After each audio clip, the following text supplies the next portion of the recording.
Se a gestão da sua empresa é baseada em percepção e não em números, sugiro que você assista esse vídeo. Nós trazemos algumas dicas importantes para se trabalhar os indicadores de desempenho e performance no seu negócio. Vem com a gente!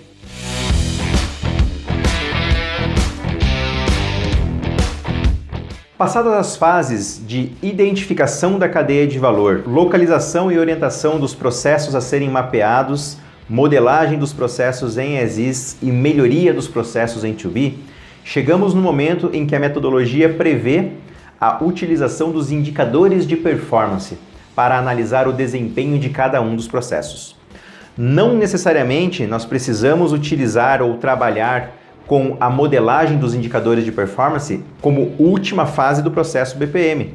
Eles podem ser utilizados já a partir da fase de mapeamento e modelagem as-is.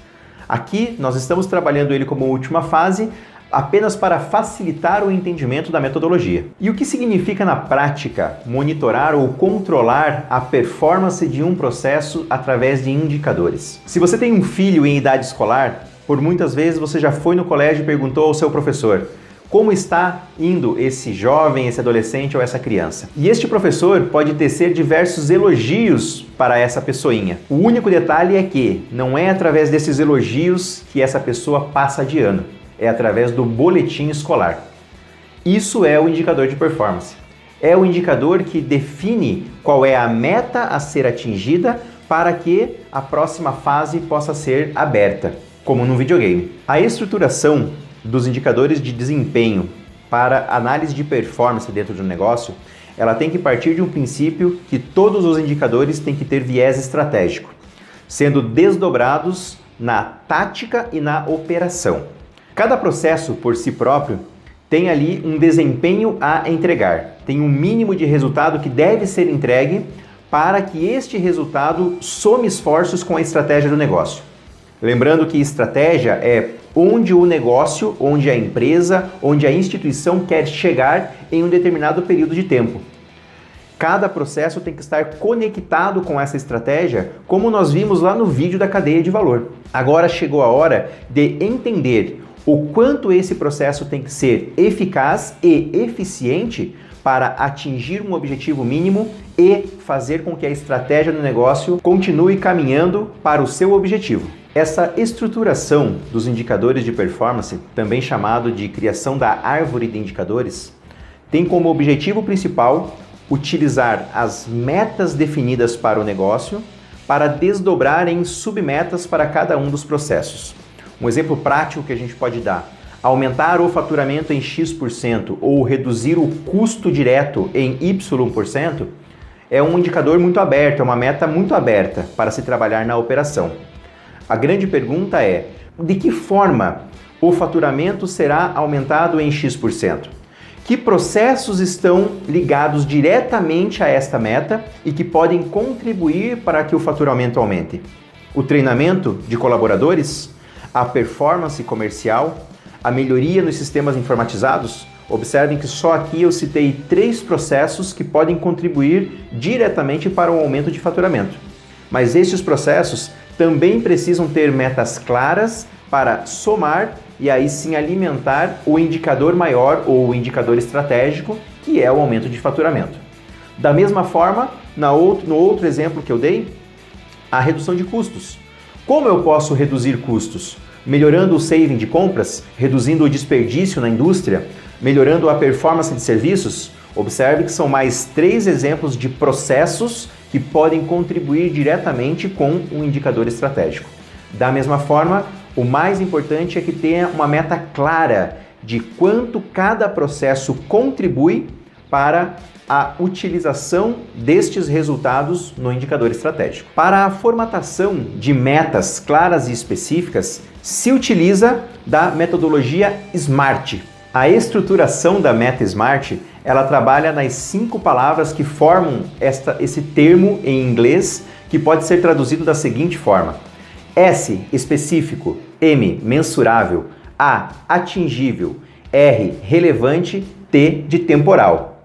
Específica, tem que ser uma meta objetiva, as pessoas têm que saber o porquê que elas correm atrás daquela meta. Já o M nos traz o viés de mensurável, ela tem que ser medível, tem que estar claro a fórmula de como aquela meta é medível na execução do processo. O A nos dá o foco do atingível. Tem que ser uma meta humana, vamos combinar, né? Não adianta empresas trabalharem com metas desumanas apenas para fomentar a eficiência de algum processo ou de alguma entrega. O R nos dá o enfoque da relevância dessa meta. O porquê a empresa precisa que aquele número seja atingido para contribuir com o seu planejamento e a sua estratégia de negócio. O T nos dá uma visibilidade temporal. Em quanto tempo aquele percurso vai ser percorrido para se atingir aquele resultado esperado para este processo. Dois termos que são comumente utilizados para se trabalhar com indicadores de performance é o monitoramento e o controle. O que vem a ser o monitoramento?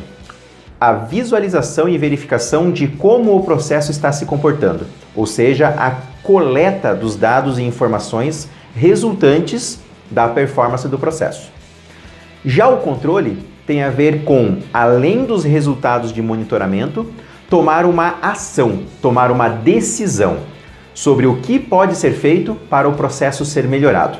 Com o entendimento destes dois temas, eu posso entrar então em outras duas temáticas específicas que nós utilizamos para definir o comportamento das empresas em relação aos seus indicadores de performance: a autópsia e a biópsia.